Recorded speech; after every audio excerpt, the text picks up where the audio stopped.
नमस्कार व्यूअर्स, मैं हूं अमीश देवगन और आप इस समय देख रहे हैं सीएनबीसी आवाज पर टक्कर, क्योंकि रात के बज चुके हैं 9। समाजवादी पार्टी के सुप्रीमो अखिलेश यादव ने कहा है कि बीजेपी से नफरत की दुर्गंध आती है, इसलिए वो गौशाला बना रही है। तो मध्य प्रदेश में कांग्रेस पार्टी के विधायक और बड़े नेता राजेंद्र कुमार सिंह कह रहे हैं कि साधु संत और महामंडलेश्वर सांड जैसे हैं। ऐसे में सवाल है, क्या वोट बैंक के लिए देश की बहुसंख्यक की आस्था का मजाक उड़ाया गया है? क्या यह एक प्लान्ड एजेंडा है? आज इसी प्लान्ड एजेंडे पे सीएनबीसी आवाज की बड़ी टक्कर हम करेंगे।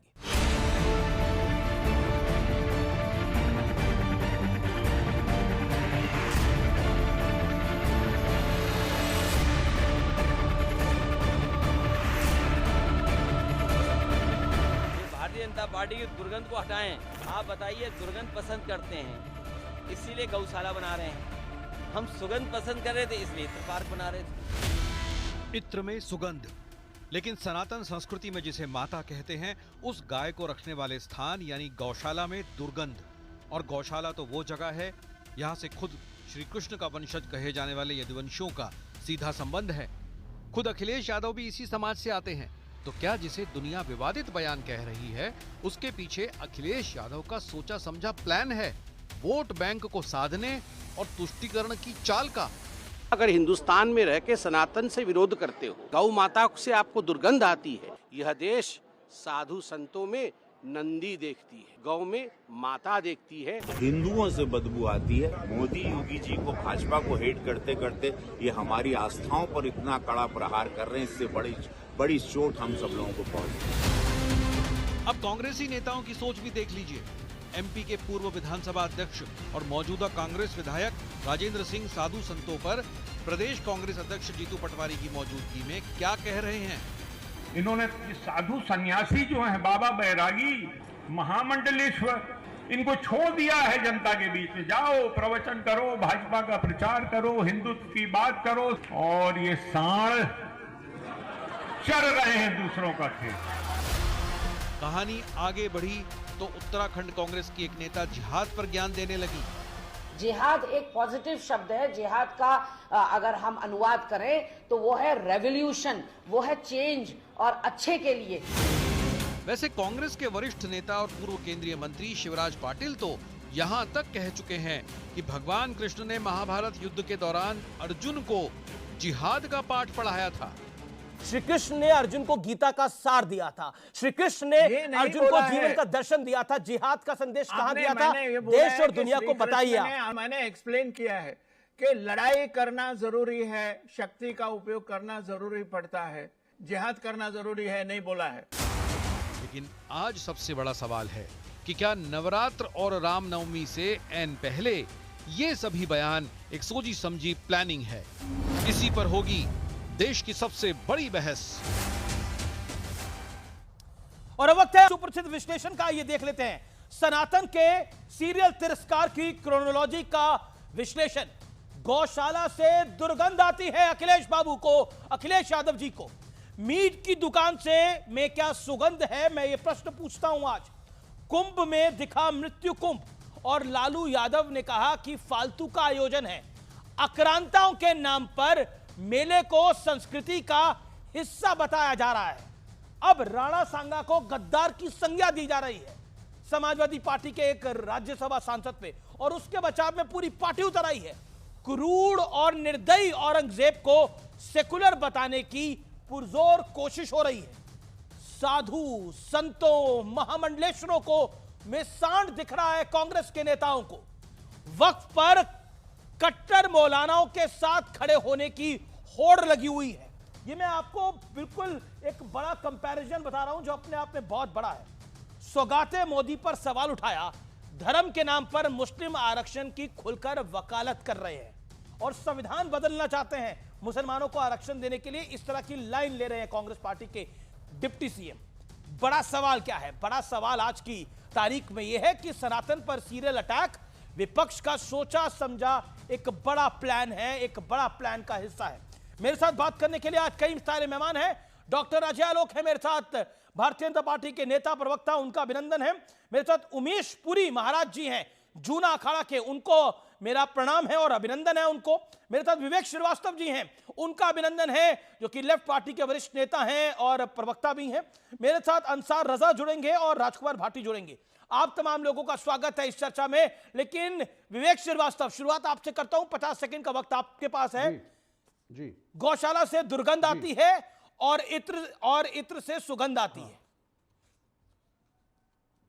नहीं, ये किस कंटेक्स्ट में कहा गया है इसको समझने की जरूरत है। आपको गायों को प्रोटेक्ट करना है, बिल्कुल करना चाहिए। मैं एक एनिमल लवर हूँ, एनिमल राइट एक्टिविस्ट हूँ। स्ट्रे डॉग्स को मैं हॉस्पिटल्स पहुंचाता हूँ, खर्चे भी करता हूँ। लेकिन मेरा ये सवाल है कि अगर गायें हैं तो आप प्रोटेक्शन दीजिए ना, ड्रामेबाजी क्यों?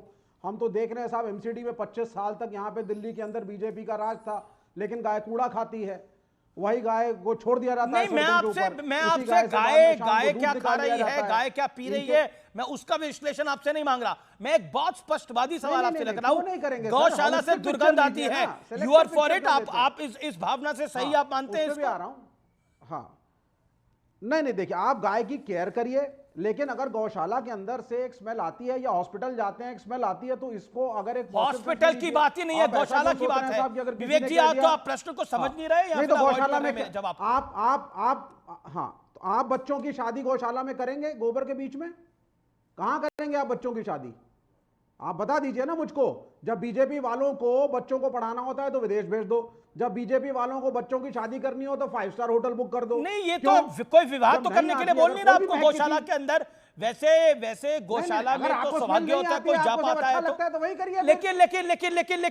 लेकिन मैं आपसे पूछ रहा हूं, मतलब मीट की दुकान से जहां बकरे कटते हैं, जहां और क्या क्या कटता है, वहां आपको बदबू नहीं आ रही है, आपको गौशाला से बदबू आ रही है, दुर्गंध आ रही है। बिल्कुल, हाँ, लेकिन उसके लिए हमारी सरकार ने प्रावधान रखा है, हेल्थ इंस्पेक्टर रखा है, फूड इंस्पेक्टर रखा है, लाइसेंस दिया जाता है, बूचर हाउसेस, स्लॉटर हाउसेस के कायदे कानून है। लेकिन ये हिंदू धर्म का अपमान है, बीजेपी कह रही है। हमें सोचना चाहिए। बीजेपी कह रही है सनातन का अपमान। आप गायों की गो मेहनत से प्रोटेक्ट करिए। ओके, अजय देते हैं और कोई आप नहीं उठाते कदम, ये अपमान है। Okay, Ajay make your point. Ajay, देखिए अमीर जी, मुझे तो सबसे पहले ये लगता है कि सबसे पहले शुरू हुआ शिवाजी, अबू आजमी, उसके बाद आ गए राणा सांगा, सुमन जी, अब सिकंदर बनने की चाह सब में लगी हुई है, तो टीपू भी कूद पड़े, आज सीधे गौशाला पे पहुंच गए। गौशाला से दुर्गंध आती है। मुझे याद आता 2-3 साल पहले कृष्ण के वंशज बने थे ना, ये सफाई में कृष्ण मंदिर बनवाने वाले। जी, बड़े भयानक कृष्ण के वंशज हैं ये, कि इनको गौशाला से बदबू आती है और इत्र से सुगंध आती है। इत्र समझते हैं ना आप? इत्र सऊदी अरब वगैरह, कतर वगैरह में मिलता है इत्र, थोड़ा सा लेके गाल के नीचे, ऐसे कान के नीचे लगाया जाता है। कौन लगाता है? ईद में बड़ा इस्तेमाल होता है, कल परसों से लगना शुरू हो जाएगा। तो इत्र से महक आती है। पुराने जमाने में भारत में भी इत्र ही बनता था। बदल ही जाओ ना, बदल ही जाओ। ये ढोंग करने की जरूरत क्या है? बदल जाओ, ढोंग करने की जरूरत क्या? आप देखिए, आज वो क्या नाम है उनका, एक MLA हैं रविदास मेहरोत्रा, आज वो नमाज पढ़ रहे थे मस्जिद के अंदर जाकर। भाई रोज़ा इफ्तारी में अपने यहाँ लोग बुलाते हैं तो लोग बैठ जाते हैं, हाथ कर लेते हैं, लेकिन ये बाकायदा मस्जिद में गए साहब नमाज पढ़ने के लिए। इनके एक और प्रवक्ता आते हैं, वो हरा कुर्ता, मैंने तो उनका नाम ही रख दिया हरा कुर्ता। तो जब इतनी आसक्ति हो गई है, इतनी भक्ति हो गई है, तो बदल ही जाओ। अखिलेश से अखलाक बनने में कितना समय लगेगा? कर लो। लेकिन ये अखिलेश बन के अखलाक वाली हरकतें कर रहे हैं और हिंदू धर्म को चोट पहुंचा रहे हैं। ये बड़ी लाइन है, अखिलेश बन के अखलाक वाली अपने घर में डिओड्रेंट और परफ्यूम मत रखना। रिएक्शन लूंगा, लेकिन विवेक 30 डिओड्रेंट और परफ्यूम मत रखना। आगे से अजय आलोक जी अपने घर में घोषणा करते हैं ना डिओड्रेंट इतर नहीं रखता घर में, ना परफ्यूम इतर नहीं रखता हूं भाई साहब। पुराने जमाने में जब केमिकल से परफ्यूम नहीं बनता नहीं रखूंगा, तो चाहे हिंदू हो या मुसलमान, भाई साहब इतर नहीं रखता था। इसको धार्मिक रंग ना दें। इतर नहीं रखूंगा। गुलाब का इत्र हिंदुओं की देन है। ना इतर से प्यार भी नहीं है, मोहब्बत भी नहीं है। तो थोड़ा ये पढ़ लीजिए पहले आप। इतर से आप ही मोहब्बत कीजिए। कोई बात नहीं, आप ना करिए मोहब्बत। आपने बड़ी बात बोली समाजवादी पार्टी के एसपी प्रवक्ता से इसका जवाब लूंगा। तो हिंदू के नाम पे सबसे बड़े कलंक हैं, आपसे बहस करना बेकार है। आप तो किसी धर्म को मानते नहीं, तब बहस क्यों कर रहे हो भाई? हिंदू धर्म के बारे में उल्टा पुल्टा बोलिएगा। और परफ्यूम घर में बंद कर रहे हैं कि नहीं कर रहे हैं बताइए? इसलिए चुप रहिए, कर दीजिए। आज आप हिंदू धर्म पे बीजेपी का कोई भी नेता अपने घर में डिओड्रेंट और परफ्यूम आज से नहीं लाएगा। बोलिएगा मत, शांति से रहिए। इत्तर नहीं रखूंगा मैं, इत्तर नहीं नहीं नहीं, हमने कौन सुनिए से धर्म अखिलेश में यादव बोल ने दिया? क्या बोला है। और ठीक आप है, भी ओके, जाइए, ओके, नमाज राजकुमार पढ़िए। भाटे। धर्म के ठेकेदार नमाज राजकुमार पढ़ने भाटे। जाइए, टाइम हो गया, नहीं नहीं, आपका टाइम हो कॉपीराइट गया, है, जाके नमाज आपका पढ़िए। कॉपीराइट है। देखिए भाटी जी को आने में टाइम लग आपका रहा है, वो कॉपीराइट मस्जिद है। से आ रहे होंगे, नहीं, भाटी जी स्टूडियो में आ गए हैं। जाके नमाज पढ़िए। ये भाटी गलत जी बात स्टूडियो में है। राजकुमार भाटी, राजकुमार जाके भाटी, नमाज वो पढ़िए, कह टाइम रहे हो हैं गया है। नाम अखिलेश है, काम अखलाक वाले क्यों हो रहे हैं, और गौशाला से दुर्गंध आ रही है, और साथ ही साथ आपके एक विधायक तो नमाज पढ़ने चल दिए हैं। अब बचा क्या है बचाने को? ये डॉक्टर अजय आलोक कह रहे हैं। जी जी जी। तो अखलाक इंसान नहीं होते क्या? काम नाम अखिलेश, काम ना बनिए ना अखलाक भाई, वाले। एकदम इंसान बनिए। अखलाक नाम से इतनी नफरत क्यों है आपको? अखलाक भी तो इंसान ही होता है, हमें तो कोई दिक्कत नहीं, आप हमें अखलाक बन कहें। जाए अखलाक, मैं तो घोषणा कर दीजिए कि अखलाक बन जाते हैं, काम खत्म। नहीं तो उसके बाद हम लेकिन तो हिंदू धर्म सब पे टिप्पणी इंसानों को करना एक बंद नजर कर से दीजिए। देखते हैं अजय भाई। गौशाला से राजकुमार भाटी बदबू पहले आती है। बोल ले। जी कोई और सवाल हो तो आप पूछें। अखलाक होना तो कोई गुनाह नहीं है। अखलाक हो, मुरारी लाल हो, श्याम सुंदर हो, करमवीर सिंह हो, पर हिंदू गौशाला हो, से दुर्गंध क्यों आ रही है? नहीं गौशाला से भ्रष्टाचार की दुर्गंध आ रही है, गौओं से दिक्कत नहीं है, हम तो गोपालक हैं। मेरी जाति गुजर है, अखिलेश जी यादव हैं। यादव और गुजर तो खासतौर से दोनों जातियां गोपालक मानी ये जाती हैं। दुर्गंध पसंद करते हैं इसलिए गौशाला बना रहे हैं, ये अखिलेश जी ने बोला है। हम सुगंध पसंद करते हैं इसलिए इत्र पार्क बना रहे थे। देखिए योगी वो जी कह रहे हैं के- कि गौशाला जो है उससे दुर्गंध आती है और इत्र पार्क से खुशबू आती है। मैं आपसे पूछता हूं, मीट की दुकान से दुर्गंध नहीं आती? मीट की दुकान पे बोले कभी अखिलेश जी आप? अब देखो मैं तो शुद्ध शाकाहारी हूं, मैंने कभी मांस का सेवन मैं किया नहीं। आपकी पार्टी की बात नहीं कर मैं रहा एक हूं। बात कह रहा जी। हूं, लेकिन कोई मांस खाता है तो मुझे कोई आपत्ति नहीं है। और बहुत लोग खाते हैं, बहुत से हिंदू खाते हैं। 70% हिंदू मांस खाता है भारतवर्ष में, ये सरकारी आंकड़े बताते हैं। 70%। तो किसी के खान पान पर सवाल उठाने का हमें कोई अधिकार नहीं है। मैं नहीं खाता, मैंने कभी नहीं खाया। और दूसरी बात एक जो दुर्गंध वाली बात अखिलेश जी ने कही है, वो योगी जी के शासन में गौशालाओं में भारी भ्रष्टाचार हो रहा है। पर अखिलेश जी ने तो ये बात नहीं बोली। अखिलेश जी ने जो कोट करा मैं आपको बता रहा हूं, ये क्यों मतलब बोला गया? क्योंकि उनका एक वाक्य तो उठा लिया मीडिया ने, वो नहीं, पूरा नहीं, विस्तार से ओके, पूछते हैं ओके, उनसे ओके, तो अजय आलोक विस्तार से जवाब 30 सेकंड। भाटी जी ये बिल्कुल आपको नहीं लगता है कि एक सीक्वेंस में जा रहा है समाजवादी पार्टी के लिए? अबू आदमी उठता है महाराष्ट्र में, बोलता है संभाजी महाराज पे। रामजी सुमन उठते हैं राज्यसभा में, बोलते हैं राणा सांगा पे। आज अखिलेश उठते हैं कन्नौज में, सीधे बोलते हैं कि गौशाला से बदबू आती है, इतर से सुगंध आती है। ये आप किसको खुश करने के चक्कर में लगे हो भाई? इसलिए मैंने कहा कि का नाम अखिलेश है, काम अखलाक वाले कर रहे हैं। हिंदू धर्म से इतनी घृणा हो गई, यादव होके यदुवंशी होके गाय माता से या गौशाला से घृणा हो गई, तो करेंगे क्या? इसलिए तो बोल रहा हूं अखलाक बन जाइए। रामजी लाल सुमन दिक्कत हिंदू है या होगी नहीं फिर। है? अरे इनका तो बस आपके चलेगा ना, आपको संरक्षित बता दूं मैं, गुंडे अमित उनके जी। घर पे जाके इन हमला लोग कर ये रहे सत्ता हैं। में आ गए, इनका बस चलेगा तो ये सुअर को राष्ट्रीय प्राणी घोषित कर देंगे। ओके, नहीं अभी क्योंकि सुअर आपने- खाना इस्लाम में हराम है। डॉक्टर साहब सुन भी तो लें, बोले ही जाएंगे। आपने अभी हिंदू की बात उठाई, तो रामजी लाल सुमन को हिंदू मानते हैं कि नहीं मानते आप? आपकी मनमर्जी के बिल्कुल बोलेंगे, मानते हैं आपके हिंदू। मुताबिक बोलेंगे हिंदू तो आप बिल्कुल बोलने मानते हैं, देंगे, लेकिन राणा सांगा वरना आप पे उनके घरों पे बयान- हमले करेंगे। राणा जो सांगा पे आपको उनके किसी का बयान बोलना निर्लज पसंद नहीं थे। आएगा, निर्लज तो वाले आप बयान थे। ऐसा समाज बनाना पूरे चाहते हैं राजपूत आप? समाज का अपमान किया उन्होंने, देश के नहीं तो आप पूरे देश के राजपूत समाज का अपमान किया उन्होंने, मेवाड़ को कलंकित किया उन्होंने। अच्छा, राणा राणा सांगा सांगा हमारे आप वीर केवल योद्धा थे, राजपूतों ये को आदर्श सीमित मानते करना हैं हम चाहते लोग। हैं। अमर चित्रकथा में पढ़ते थे हम लोग राणा सांगा जब बच्चे थे छोटे। नहीं, राणा सांगा को आप राजपूतों तक इतिहास की सीमित करना जानकारी चाहते नहीं है हैं। और अपने राणा आप को सांगा इतिहास के में खिलाफ नहीं बोल बोल रहे रहे हैं। राजकुमार भाटी, ओके, ऑल नहीं, ऑडियोज इतिहास डाउन। की Rajkumar Bhati, that's a 1-to-1 question to you, straight to you. Rajkumar ji देखिए, आप एक अपनी पार्टी के वरिष्ठ नेता हैं, ये क्यों बार बार रिपीटेटिवली हो रहा है? राणा सांगा को गाली दे रहे हैं, उनको गद्दार कह रहे हैं। रविदास मेहरोत्रा हिंदू है ना? रविदास मेहरोत्रा, मैं जानना चाह रहा हूं, अगर उन्होंने कन्वर्जन कर लिया तो हमारी जानकारी में नहीं है ये, वो नमाज पढ़ने के लिए चले गए, क्या मतलब है? मतलब क्या मैसेज है ये? नमाज पढ़ना भी पूजा पाठ है, आरती करना भी पूजा है, मंदिर में पूजा करना भी पूजा है, गुरुद्वारे मस्जिद में पूजा करना भी पूजा है। जिसकी जैसा मर्जी हो, ये तो देश में रहा है। बिल्कुल है। बहुत से मुस्लिम मैंने देखे हैं नवरात्रों में व्रत रखते हैं। ओके, बहुत ओके। से हिंदू रोजा रखते हैं रमजान में। बिल्कुल। उमेश पुरी, जूना अखाड़ा जी के महाराज, बोलिए उमेश पुरी जी। ये देश का बड़ा दुर्भाग्य है कि समाजवादी पार्टी ने एक वर्ग विशेष का ठेका ले लिया है, और मुझे लगता है कि पूरे भारतवर्ष में ऐसा लगता है कि समाजवादी पार्टी ही मुसलमानों की सबसे बड़ी रहनुमा बनकर निकलती है। और जिस प्रकार के वक्तव्य ये लोग देते हैं, जो समाजवादी पार्टी अपने आप को यादवों का वंशज बोलती है, उस समाजवादी पार्टी को गौ माता से अब दुर्गंध आने लगी। यह देश का दुर्भाग्य है। श्री कृष्ण भगवान भी अगर इस प्रकार के वक्तव्यों को सुन रहे होंगे तो बड़े दुर्भाग्य के बाद कितना दुख हो रहा होगा। वही यादव जो अपने आप को श्री कृष्ण का वंशज मानते हैं, दूध पीते हैं, जो गोबर उठाते हैं, गौ माता का जो गौमूत्र है उसका सेवन भी करते हैं, उनको आज दुर्गंध आ रही है। एक वर्ग विशेष को खुश करने के लिए समाजवादी वर्ग विशेष कैसे खुश होगा इससे? और गौ माता से दुर्गंध आने पे वर्ग विशेष कैसे खुश होगा? मेरी ऑब्जेक्शन है, वो भी गौ माता का ही दूध पीते हैं। देखिए, मुझे नहीं लगता कि वो वर्ग विशेष भी इससे उसको कोई लाभ होगा इससे। लेकिन यही प्रश्न तो भाटी साहब इधर बैठे हैं कि इस प्रकार के वक्तव्य देकर इतने इस देश के बहुसंख्यक वर्ग को आहत कर आप खुश किसको करना चाहते हैं? राजकुमार भाटी किसको खुश करना चाहते हैं? राजकुमार जी, नहीं, हमने जो आप अपने ये तो स्वामी जी बोल रहे हैं, हमने कोई ऐसा वक्तव्य दिया ही नहीं है। हम गाय के समर्थक हैं, हम गोपालक हैं।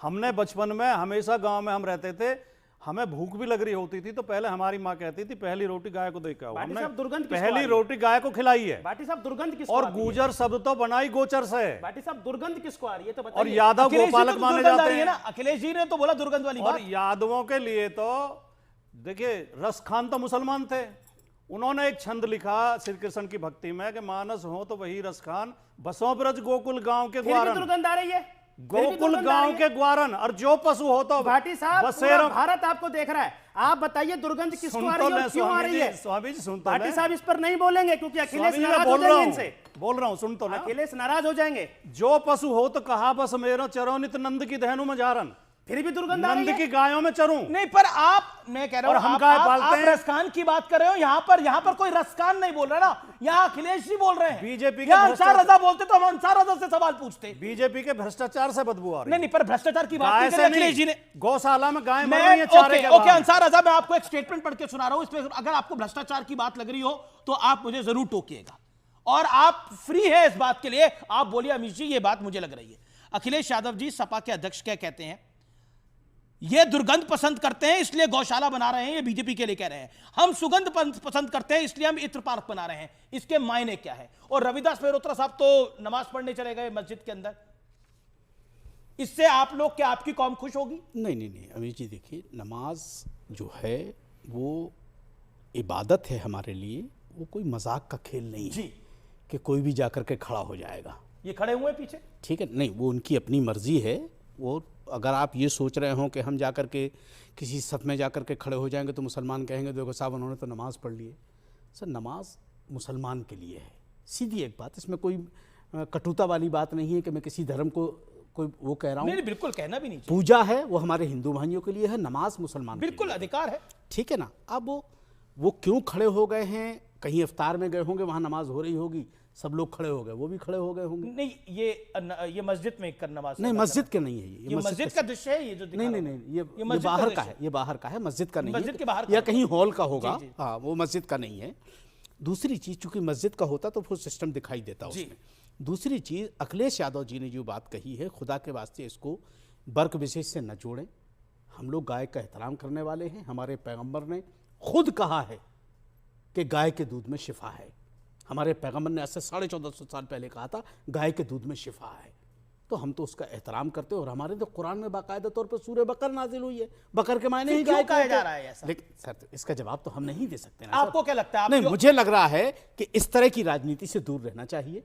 आप विकास की राजनीति, विवेक जी भी कह रहे हैं, वो कह रहे हैं कोई दिक्कत नहीं है, ये बिल्कुल सही बात है जो बोला गया। अखिलेश जी ने जो बोला बिल्कुल सही बोला। भाई विवेक जी ने अगर बोला तो वो प्रूफ मैं तो नहीं कह सकता। मैं तो ये नहीं कह सकता कि गाय से दुर्गंध आ रही, मैं तो नहीं कह सकता साहब। कम से कम अंसार रजा कोई अगर और कह दे तो मैं नहीं कह सकता, लेकिन मैं नहीं कह सकता। ये बड़ी बात है, क्योंकि जिस हमारे पैगंबर ने जिस गाय के दूध में शिफा बताया हो, हम ये नहीं कह सकते कि साहब वो ठीक है। अखिलेश जी ने क्या कहा है क्या नहीं कहा है, मैं प्रवक्ता नहीं हूं सभा का कि मैं जवाब दूं, लेकिन मुझे लग रहा है कि स्टेटमेंट ठीक नहीं। ओके, राजकुमार भाटी।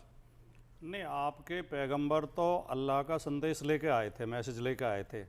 हमारे तो खुद ही ईश्वर थे श्री कृष्ण जी, वो खुद गाय पालते थे। वो तो गौपालक थे उन्होंने तो, और हम सब गाय पालते हैं। तो गाय से मैं इनकी बात से सहमत हूँ, अंसार रजा साहब की बात से, कि मोहम्मद साहब ने कहा कि गाय के दूध में शिफा है, गाय का दूध पियो, उसकी सेवा करो, और हम करते हैं। हम श्री कृष्ण जी की भी बात मानते हैं, मोहम्मद साहब की भी मानते हैं। ठीक है, फिर ये सब क्यों बोल रहे हैं? अच्छा ठीक है, अब मैं आता हूं साधु संतों को और महामंडलेश्वर में सांड दिखाए कांग्रेस पार्टी के नेता को, इसके ऊपर विवेक आपका विचार क्या है? एक सेकंड, विवेक आपका विचार क्या है इसके ऊपर? क्या फिर से बोलिए तो जी। साधु संतों और महामंडलेश्वरों में कांग्रेस के एक नेता को सांड दिखाए, बोला ये सांड की तरह आते हैं और भाजपा की बीन बजाते हैं। नहीं, बजाते तो भाजपा की बीन है, इसमें तो कोई दो राय नहीं है। आते ही बैटिंग के लिए हैं, सत्ता के साथ जुड़े हुए हैं। एक शंकराचार्य हैं जो रिफॉर्म की बात कर देते हैं कभी कभार, बाकी तो सारे के सारे कथावाचक झंडा लेकर के चल पड़े। शंकराचार्य तक को त्याग दिया साहब, जब राम जन्मभूमि का समारोह था। नहीं, क्या महामंडलेश्वरों को और साधु संतों को सांड कह सकते हैं?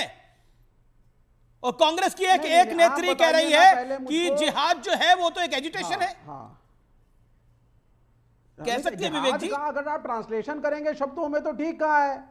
अब भाषा का फर्क है ना। साधु संत सांड है, युद्ध है, अच्छाई के लिए युद्ध है। ओके महाराज जी, बड़े दुर्भाग्य की बात है, हमारे महाभारत में भी यही लिखा है। मैं आपसे ऐसी अपेक्षा कर रहा था, मैं साधु संतों के लिए आपसे बहुत अच्छे शब्दों की अपेक्षा नहीं कर रहा था, लेकिन जिस प्रकार के चरित्र की व्याख्या आपने स्वयं अपने यहाँ करी है, अरे साधु संतों को सांड बोलना, अगर ठीक है साधु संत ने अगर भाजपा का समर्थन किया, मैं आपकी बात को एक बार आगे बढ़ाता हूं, तो क्या वो साधु संत सांड हो गए क्या? आप क्या बोलना चाह रहे हो? आप अपने मुख से साधु संतों का अपमान कर उस बोली हुई बात को प्रमोट कर रहे हो। शर्म आनी चाहिए विवेक जी। नेशनल चैनल पर बैठकर, इतने बड़े चैनल पर बैठकर किस प्रकार के वक्तव्य दे रहे हो? शर्म आनी चाहिए आपको। ये देश का दुर्भाग्य है, साधु संतों का अपमान करना ट्रेंड हो गया भारत के अंदर, आनंद का विषय हो गया। और जो आप लोगों का एक सिंडिकेट बना हुआ है, उस सिंडिकेट से निकलकर चीजें आती हैं। सिंडिकेट क्या है? इनका सिंडिकेट क्या है मैं बताता हूं। इनका सिंडिकेट है कांग्रेस, समाजवादी पार्टी, और ये जितने तमिलनाडु के अंदर सनातन को अनेक प्रकार से व्याख्या कर, सनातन ये है, सनातन कैंसर है, सनातन एड्स है। ये एक इतना बड़ा सिंडिकेट है जो हर वर्ष निकल कर आता है, नई नई चीजों पर रिसर्च करता है, सामने रखता है। इस सिंडिकेट को समाप्त करने की आवश्यकता है। लेकिन आप ही के चैनल पर अमीश भाई मैं एक चीज पूछता हूं, एक करके विवेक 30 सेकंड बोलिए आप अपनी बात को। मेरी बात बड़ी सिंपल सी है। मैंने इनसे प्रश्न पूछा गोलमोल कर गए, शंकराचार्य बड़े या मोदी? और अगर शंकराचार्य बड़े हैं तो उनका अनुसरण कथावाचकों ने क्यों नहीं किया जब वो कह रहे हैं कि ठीक से प्राण प्रतिष्ठा नहीं हुई? नहीं, पर सांड क्यों बोलेंगे साधु संतों को? ओके, सांड क्यों बोलेंगे? ओके 30 सेकंड, ओके 30 सेकंड देना जाए लोग। आपसे बार बार ये पूछ रहे कि सांड क्यों बोलेंगे, उसका जवाब आपके पास नहीं है। जहां तक शंकराचार्य जी का विषय है, आप 1% भी हक नहीं रखते शंकराचार्य जी की बात और व्याख्या करने का हक नहीं रखते। कहां आप शंकराचार्य को और देश के प्रधानमंत्री को जोड़ रहे हो? एक आध्यात्मिक गुरु है और एक भारत का प्रधानमंत्री, दोनों को कहां कंपेयर कर रहे हो? आपसे पूछा जा रहा है कि साधु संतों को सांड बोला जाता है, उस पर विवेक जी कुछ बोलेंगे तो आज देश को पता लगेगा क्या साधु संत सांड है या नहीं है, बताइए ना, है या नहीं है बताइए। आप बताइए, उसी शंकराचार्य ने मोदी के खिलाफ 2019 में वाराणसी में कैंडिडेट खड़ा किया। ओके अजय आलोक आपकी statement then Bhati ji and Ansar Raza. Okay Ajay Alok ji, doctor Ajay Alok. मैं इस देश के साधु संतों से बस आह्वान करता हूं कि बिल्कुल सुने अपने लिए कांग्रेस के अच्छे अच्छे बोल कि वो आपको सांड बुला रहे हैं। तो ठीक है, जब सांड भड़कता है ना तो अच्छी अच्छी भीड़ को साफ कर देता है। नहीं पर मैं नहीं इस देश के साधु महात्मा, इसका मतलब आप भी सांड ही कह रहे हो उनको, चेतना के स्रोत हैं। इसका मतलब ये भी सांड ही अपमानित करना, उनको अपमानित करना अगर कांग्रेस की संस्कृति है तो कांग्रेस पार्टी का विनाश तय है और विनाश की तरफ बढ़ ही रही है कांग्रेस पार्टी। ये सब लड़ाई अगर आप इसको ब्रॉड पॉलिटिकल कैनवस में देखिएगा अमीश, तो मैं बता दे रहा हूं, ये कांग्रेस की बढ़ती सक्रियता के कारण समाजवादी पार्टी उत्तर प्रदेश में हड़बड़ाई हुई है। इसलिए मुसलमानों को खुश करने के लिए रोज दिन हिंदू धर्म का नादर, यही काम आरजेडी यहां बिहार में कर रही है, क्योंकि कांग्रेस पार्टी के प्रति मुसलमानों का आकर्षण देखते हुए कि मुसलमान अगर अकेले लड़ना पड़ा तो मुसलमान हमारे तरफ रहे, इसलिए उनको खुश करने के लिए आप साथ रहिए ना, आप भी हर बारी बोलने लग जाते हैं। ओके राजकुमार भाटी, मुसलमान वोट बैंक के लिए पूरा खेल खेला जा रहा है? नहीं, पहली बात तो किसी हिंदू के खिलाफ बोलने से या हिंदू संस्कृति के खिलाफ बोलने से कोई मुसलमान खुश नहीं होता इस देश में, बिल्कुल। और दूसरी बात, अजय आलोक जी को और उनकी पार्टी को हिंदुओं का ठेका नहीं लेना चाहिए। आप 15% हिंदू की बात करते हैं, हम 85% हिंदू की बात कर रहे हैं। आपकी सरकार लगातार 85% हिंदू के साथ बेईमानी कर रही है। शिक्षक भर्ती में 85% हिंदुओं के साथ बेईमानी की। अभी पुलिस की भर्ती हुई है, पुलिस की भर्ती में ओबीसी में आपने गैर ओबीसी घुसा दिए और आपने उनकी ओबीसी की सीटें चुरा ली, और इसमें हाईकोर्ट का आदेश भी है। तो आप मुट्ठी भर हिंदुओं की पार्टी हैं, जिन्हें आप जो सामंती हिंदू हैं और जो आगरा में घटना हुई उधर की वो बातें ना आपके कर, सामंतवाद का जीता जागता सबूत है। आपके लोगों ने जाके एक निर्वाचित सांसद के घर पर तोड़फोड़ की। आप क्या रामजीलाल सुमन को हिंदू नहीं मानते? आप रामजीलाल सुमन हिंदू है या नहीं है? बातें मत कीजिए, लेकिन जो आपको सूट करता है कि कॉन्क्रीट लेकिन आप यहाँ पर तो सारी बातें कर रहे हैं। आपका हिंदुओं देवी देवताओं को टारगेट करना, हिंदू महापुरुषों को टारगेट करना, क्या यही उद्देश्य रह गया है? आपका महाराष्ट्र यानी मुंबई का चीफ जो है वो औरंगजेब की शान में कसीदे पढ़ देता है। आप कहते हैं वो भाषा हमारी नहीं है। एक सेकंड, अखिलेश जी ने जो दुर्गंध और सुगंध की बात करी वो तो आज की बात है। एक आपका विधायक नमाज पढ़ने के लिए चल देता है। क्या आपको लगता नहीं है कि और एक राणा सांगा को, एक सांसद राणा सांगा को गद्दार कहता है? क्यों, किस लिए? मतलब आप औरंगजेब की तारीफ करके और राणा सांगा को गद्दार कह के क्या हासिल करना चाहते हैं? चंद वोट? नहीं, मुझे चंद वोटों के लिए इतना बड़ा खेल खेल रहे हैं आप लोग। आप और अजय आलोक मुझे मैं ये सवाल पूछ रहा हूं आपसे। नहीं, आप दोनों मुझे इस बात का जवाब दे देंगे। अगर औरंगजेब खराब है तो उसका साथ देने वाले जसवंत सिंह और जयसिंह अच्छे हैं या वो भी खराब हैं? तो जयचंद तो हर दौर अगर में रहे इतिहास को आप उखाड़ोगे तो जयचंद तो हर दौर में रहे इस देश के अंदर।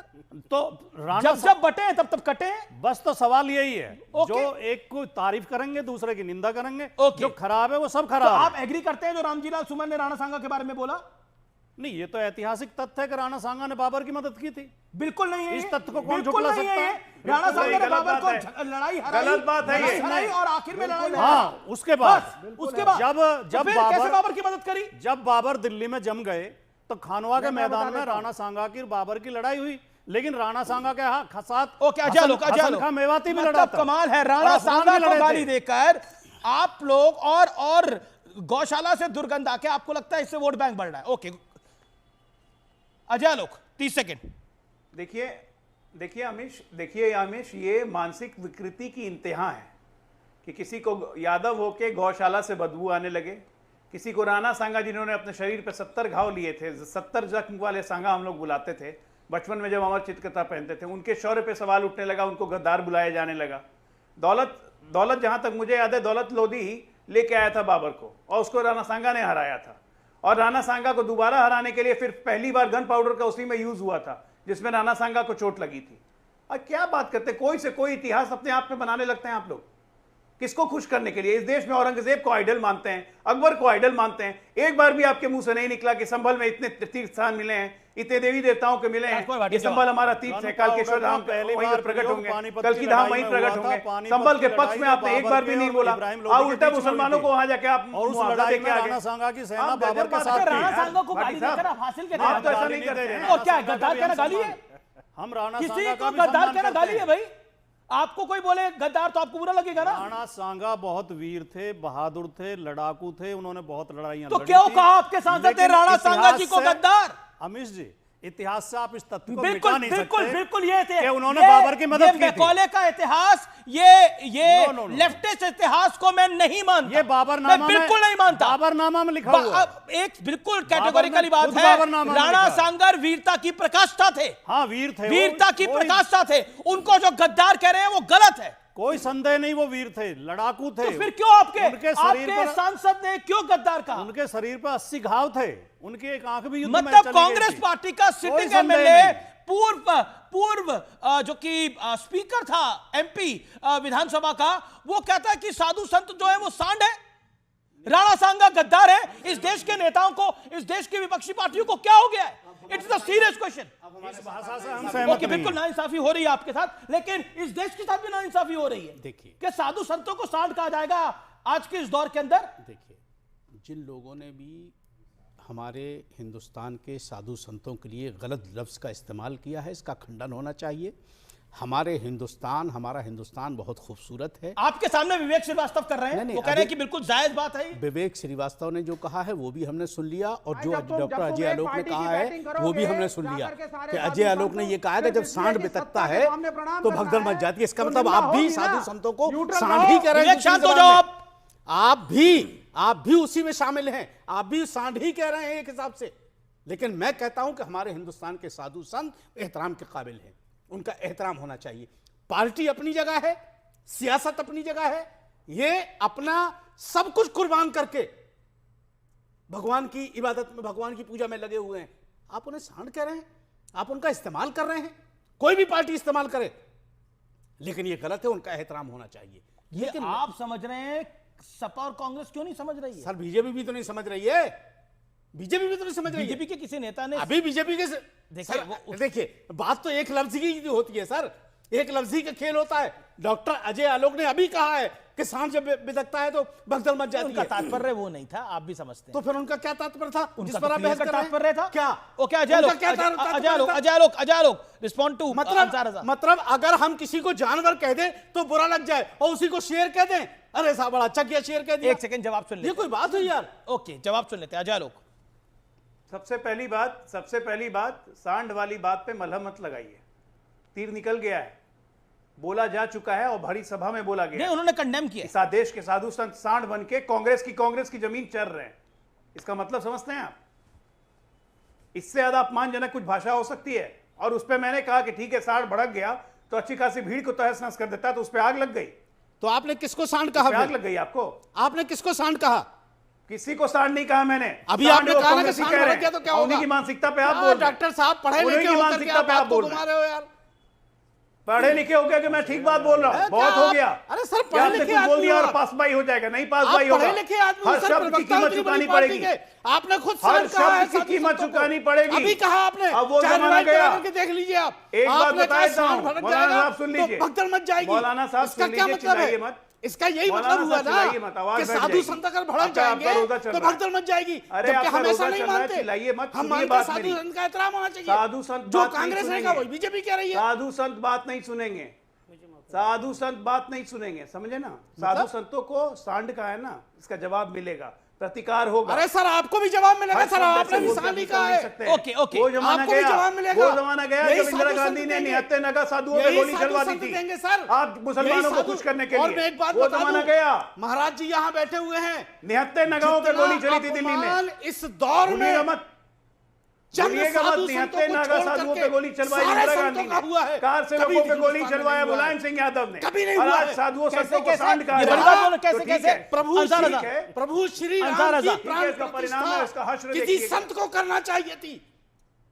साधु को करनी चाहिए थी। आप सिखाएंगे, वहां आप सिखाएंगे कि किसकी प्राण प्रतिष्ठा किसको करनी चाहिए। देश का राजा है, मस्जिद तकसीम मौजूद थे, मौजूद होना अलग चीज है। सर यहाँ भी मौजूद थे, साधु संतों नहीं करी है, वहां के मुख्य पुजारी नहीं करी है, कोई प्रधानमंत्री की उपस्थिति थी, प्रधानमंत्री मोदी जी ने पूजा की है और यजमान बन के करिए पूजा। अंसार रजा जी, बड़ा हिंदू संतों के प्रति इनकी भावना में बड़ा सम्मान करता हूं, लेकिन राम जन्मभूमि पर श्री राम जी का भव्य मंदिर जब बना, वहां बड़ी संख्या में संत थे, संतों की उपस्थिति के बीच में ही माननीय प्रधानमंत्री जी ने उद्घाटन किया, और उसमें मुख्य पुजारी की महत्वपूर्ण भूमिका है। जब हम कुछ जानते नहीं तो उस पर बोलना ही नहीं चाहिए। लेकिन एक बात मैं बड़ी जिम्मेदारी से बोलता हूं, अंसार रजा साहब सुनिए, मैंने आपको डिस्टर्ब नहीं किया। बोलिए सर। इस देश के अंदर 4 साहिबजादों की हत्या करवाने वाला, गुरु तेग बहादुर की हत्या करवाने वाला औरंगजेब आज समाजवादी पार्टी के लिए आदर्श बन गया, और वो राणा सांगा जो इस देश और सनातन संस्कृति के लिए मर गया, वो अपमानित करने का काम कर रहे हो।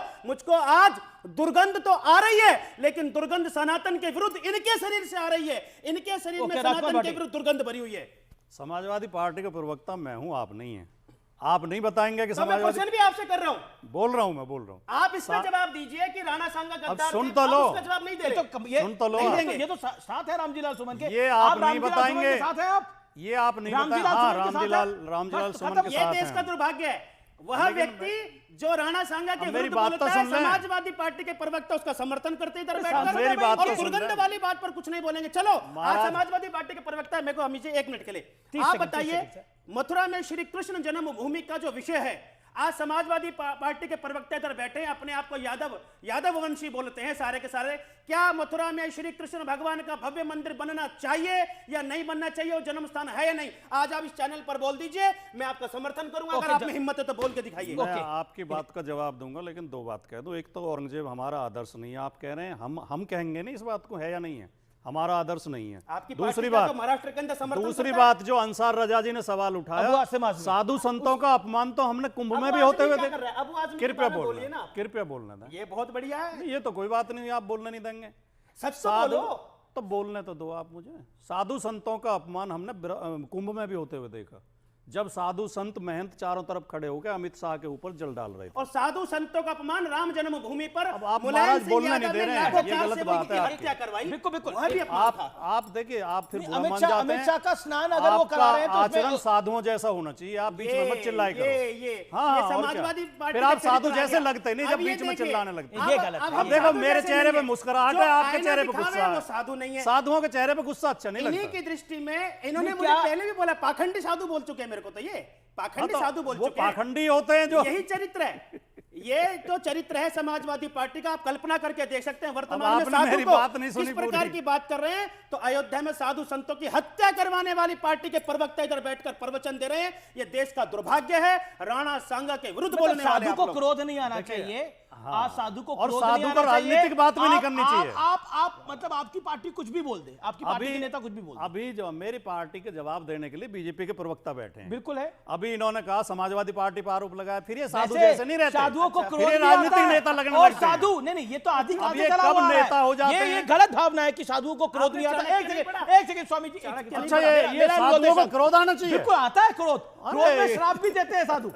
ये तो है भाई, आदिकाल से क्रोध में श्राप भी देते हैं। क्रोध मद लोभ मोह से मुक्त होना चाहिए साधु। साधु क्रोध में काम श्राप भी क्रोध देते हैं। मद लोभ मोह। जब धर्म की हानि होती है, जब धर्म की हानि, जब ईश्वर अवतार लेते हैं, साधु क्रोध नहीं करते। साधु भी क्रोध करते हैं। साधु कभी क्रोध नहीं करते। जो साधु होगा, जो सच्चा साधु होगा, वो अपने प्रेम से ही दुनिया को साधु की सर्टिफिकेट समाजवादी प्रेम से ही दुनिया को जीत लेगा।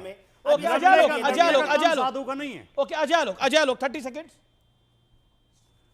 साधु का सर्टिफिकेट राजकुमार भाटी बांट रहे हैं। बात रही तो दुर्वासा मुनि भी वही कह रहा हूं, अगर जहां तक क्रोध की बात रही तो दुर्वासा मुनि भी हमारे हिंदू मुनि ने समाज कौन सी के पार्टी के लिए प्रचार किया था? किस पार्टी के लिए वोट मांगे थे? क्रोध से डरते, किस पार्टी को गाली दी थी? देवता भी उनके क्रोध से डरते थे, इसलिए साधु क्रोध नहीं करते हैं। बताओ दुर्वासा मुनि कौन सी पार्टी के सदस्य थे? क्रोध की तो भस्म हो जाता है। महाराज जी तो खुलेआम बीजेपी का प्रचार कर रहे हैं। सुनिए, मैं आपसे एक छोटा सा सवाल पूछ रहा हूं, एक मिनट। अब एक छोटा सा सवाल पूछ रहा हूं। की बात करेगा, संस्कृति की बात करेगा, भारत की बात करेगा, फैसला हिंदू पक्ष की तरफ आया, जो औरंगजेब की तारीफ करेगा, राणा सांगा का समर्थन करेगा, वो इनकी पार्टी का हो जाएगा। ये तो समाजवादी पार्टी का खुला चरित्र है। अच्छा ठीक है महाराज जी, अब थोड़ा शांति बनाए। ओके अजय लोग 20 सेकंड। मैं एक सवाल बस भाटी जी के लिए दे रहा हूं कि भाटी जी, मान लीजिए कृष्ण जन्मभूमि का फैसला अदालत से हमारे पक्ष में, हिंदू पक्ष के तरफ आया, तो क्या समाजवादी पार्टी, अखिलेश या अखिलाक यादव, जो भी आप कहिए, आप खुद नाम कार सेवा करने चलेंगे मथुरा? ओके बाटी, अभी ये सवाल स्वामी जी ने भी पूछा था, आप भी पूछ रहे हैं। भारत के संविधान और कानून, नहीं, मैं कह रहा हूं कि अदालती फैसला हमारे पक्ष में आया, उसके बाद भी आप कार सेवा करने चलेंगे? सुन लीजिए राजकुमार भाटी की बात। अन्याय सवाल करते हैं, जवाब नहीं सुनते हैं। वैसे इनके साथ अन्याय हो रहा है, इनको किसको डिफेंड करना पड़ा, आप खुद सोचिए। मतलब मैं इनकी पीड़ा समझ रहा हूं। आपने, आपकी पार्टी ने अयोध्या में अपराध किया, भारत का कानून तोड़ा, भारत के संविधान का अपमान किया, गैर कानूनी कृत्य किया।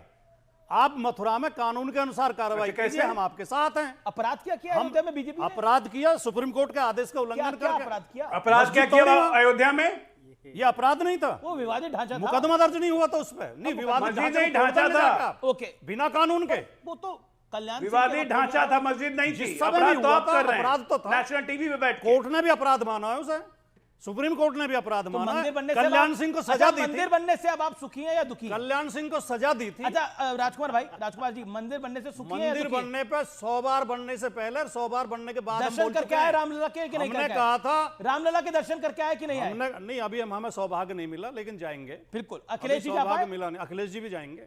अभी जाए अखिलेश जी जाते नहीं है मंदिरों में, अखिलेश जी बिल्कुल जाते हैं भाई, बिल्कुल अखिलेश जी व्रत नहीं रखते, लेकिन 1.5 वर्ष के अंदर समय अखिलेश जी तो उससे शानदार मंदिर बनवा रहे हैं इटावा में, उससे शानदार मंदिर इटावा में बनवा रहे हैं। वाह भाई वाह, अखिलेश जी बनवा रहे हैं। देखिए शानदार मंदिर, अब आप कंपैरिजन करके देखिए, जो ये मंदिर बना है अयोध्या में, इससे भी शानदार। हाँ, इससे भी शानदार। कल्पना करके, मंदिर होता है, शास्त्रीय तरीके से मंदिर होता है, प्रत्येक मंदिर शानदार होता है, धर्म शास्त्रों के अनुसार। ना प्रत्येक नेता होता, ना प्रत्येक नेता होता है। मंदिर बिल्कुल मंदिर ही होता है, बिल्कुल आपकी बात सही है। प्रत्येक नेता होता है, ना प्रत्येक साधु होता है। अच्छा या बुरा नहीं होता है, शानदार नहीं होता है। और लेकिन श्री राम का जन्म स्थान अयोध्या है और अयोध्या ही रहेगा। उस मंदिर की अपनी एक इंपॉर्टेंस है। जैसे श्री कृष्ण का जन्म स्थान मथुरा स्वीकार है, करते जैसे जैसे जैसे इस देश में 12 ज्योतिर्लिंग हैं, शिवलिंग कई जगह होंगे और वहां पर दूध चढ़ाया जाता होगा और वहां पर पूजा अर्चना होती होगी, लेकिन 12 ज्योतिर्लिंग ही रहेंगे। ये हिंदू शास्त्र का सामान्य ज्ञान यही कहता है, मेरी जानकारी के अंदर। और महाराज जी, इस पे कोई जानकारी है तो आप देखिए, प्रकाश डालिए। हमारे को अमूमन कोई रोड पर मिलता है तो हम उसको बोलते हैं पिताजी, चाचा जी, राम राम बोल देते हैं, लेकिन बाप तो बाप ही रहता है भाई, बाप तो बाप ही रहेगा। मैं आपके चैनल पर बड़ी जिम्मेदार से एक बात और बोलता हूं, साधु संतों का अपमान करना इट इज ट्रेंडिंग, एक ट्रेंड है भारत के अंदर। अब प्रश्न ये खड़ा होता है अमीश भाई जी कि साधु संतों की बुराई कर कर, संस्कृति का विरोध कर कर, गौ माता का विरोध कर कर, ये किस वर्ग को खुश कर कर अपना वोट बैंक बढ़ाती है? चिंता ये है। ओके विवेक, एक मिनट जी देखिए महाराज जी, कोई भी सियासी पार्टी हो, हमें इससे कोई बहस नहीं है। जब आप लेकिन कोई अगर ये कहे कि साधु संतों का विरोध करके मुसलमान खुश होता है, बिल्कुल ये सबसे गलत मैंने मुसलमान बोला ही नहीं। आपने मैंने क्या बोला? विशेष वर्ग बोला ना आपने। विशेष वर्ग क्या हो गया? हम साहब एहतराम करते हैं, मैं शुरू से कह रहा हूं आप गड़बड़ कर रहे हो। नहीं नहीं नहीं, आप गड़बड़ कर रहे हो। वो कोई भी करे, हम साधु संतों का एहतराम करते हैं। महाराणा और प्रताप, कोई भी सियासी पार्टी ये भ्रम निकाल दे कि साधुओं का कोई, इन्होंने थोड़ी बोला राणा सांगा के बारे में।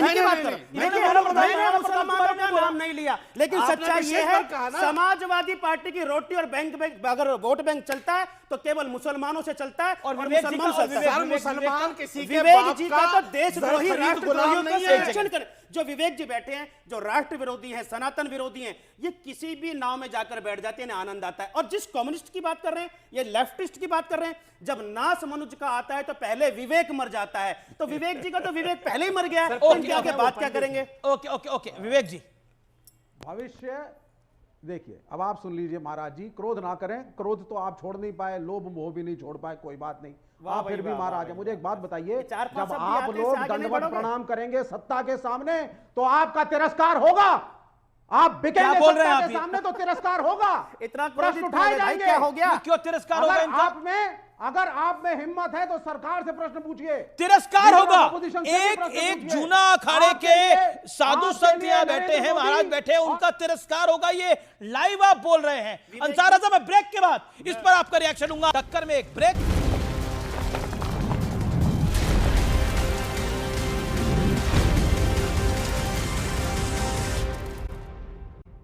वेलकम बैक व्यूअर्स, आप देख रहे हैं सीएनबीसी आवाज पे टक्कर।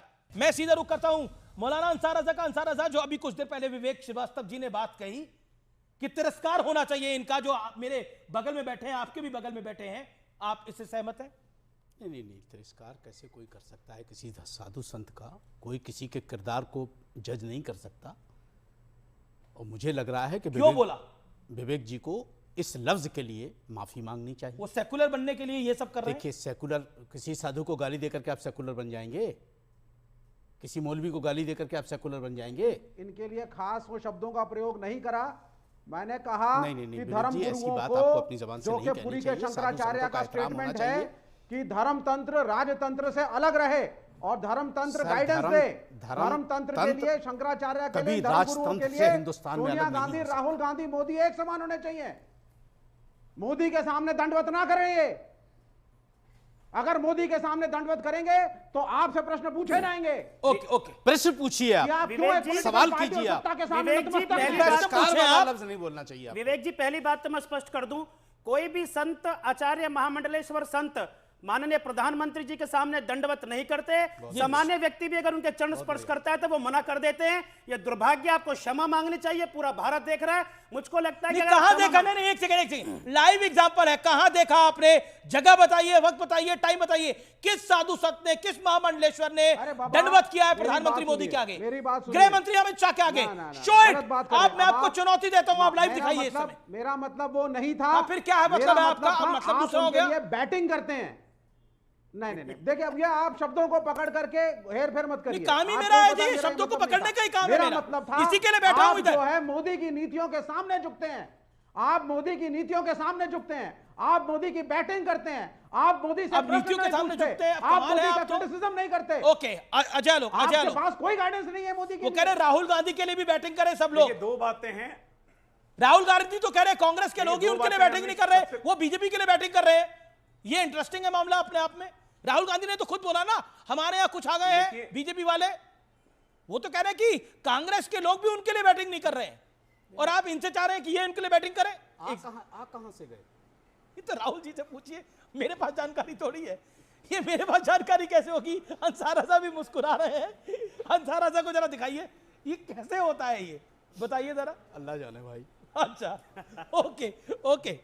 अजय लोग वो कह रहे राहुल जी के लिए बैटिंग करिए। देखिए अमिश, दो बातें बहुत क्लियर हैं। ये विवेक श्रीवास्तव को समझ में नहीं आएगा क्योंकि वो तो नास्तिक आदमी है, धर्म में यकीन ही नहीं है उनका, झूठ मूठ का विवेक श्रीवास्तव नाम रखे हुए हैं। एनीवे, वो समझ में नहीं आएगा। विवेक जी एक बात समझ जाइए, संत कैसे सोनिया गांधी पे या राहुल गांधी पे अपना अधिकार जमा सकते हैं? संत जमा ही नहीं सकते हैं अधिकार, अपना अधिकार सोनिया, राहुल पे या प्रियंका पे, क्योंकि मूलतः सोनिया, राहुल और प्रियंका तीनों हिंदू नहीं हैं, तो संतों का कोई अधिकार नहीं है उन पे। संत उन्हीं पे अधिकार जला सकते हैं जो उनके साथ के हों, जो उनके अनुयायी हो, जो उनके धर्म के हों। ये आप तय नहीं करेंगे, कोई जरूरत नहीं है राहुल गांधी तय नहीं करेगी कि कौन अधिकार जमाने की, कौन क्या है। नंबर एक, ये भाजपा आप हर चैनल पे जाकर के किसी की खानदान के ऊपर उंगली उठाते हैं, इतनी मिर्ची लगने की जरूरत नहीं। बात नंबर 2 खत्म करता हूं, पॉलिटिक्स कीजिए ना, डिबेट का टाइम आप किसी के खानदान को जज नहीं कर सकते। इंपॉर्टेंट है, रुकिए एक सेकंड, आप कोई मुंसिफ नहीं है कि आप राहुल गांधी को हिंदुओं से राजकुमार भाटी, ये आपकी कौन सी पॉलिटिक्स? ये देखिए अंसार राजा को पता नहीं क्या हुआ। पॉलिटिक्स का ले जाओ आप ही, जरा डिकोड कर दें आज। अभी स्वामी जी ने एक दिनकर जी की पंक्तियां सुनाई, दो तो सुना दीजिए आप। चलते जब नास मनुज पर छाता है, पहले विवेक मर जाता है। तो मुझे भी दिनकर जी की पंक्तियां याद आ गई। दिनकर जी ने लिखा है, आरती लिए तू किसे ढूंढता है मूर्ख, मंदिरों राज प्रसादों में, तहखानों में, देवता कहीं सड़कों पर गिट्टी तोड़ रहे, देवता मिलेंगे खेत और खलिहानों में। तो असली पूजा जो मानव पूजा है, असली सेवा मानव सेवा है। गरीबों के लिए काम कीजिए। ये हाँ, उसी से राणा सांगा जी को गद्दार कह के किसकी पूजा कर रहे हैं आप? नहीं, राणा सांगा की वीरता पे हम पहले बाबरनामा पढ़े आप, भी कह दिया। रामजीलाल सुमन गलत है। शुक्रिया, समय इतनी इजाजत देता है। आप तमाम लोगों का धन्यवाद। फिलहाल आज के कार्यक्रम में इतना ही, और चलते चलते आज का विचार, चक्रव्यूह रचने वाले अक्सर अपने ही होते हैं। ये कल भी सत्य था, आज भी यही अंतिम सत्य है। फिलहाल इतना ही।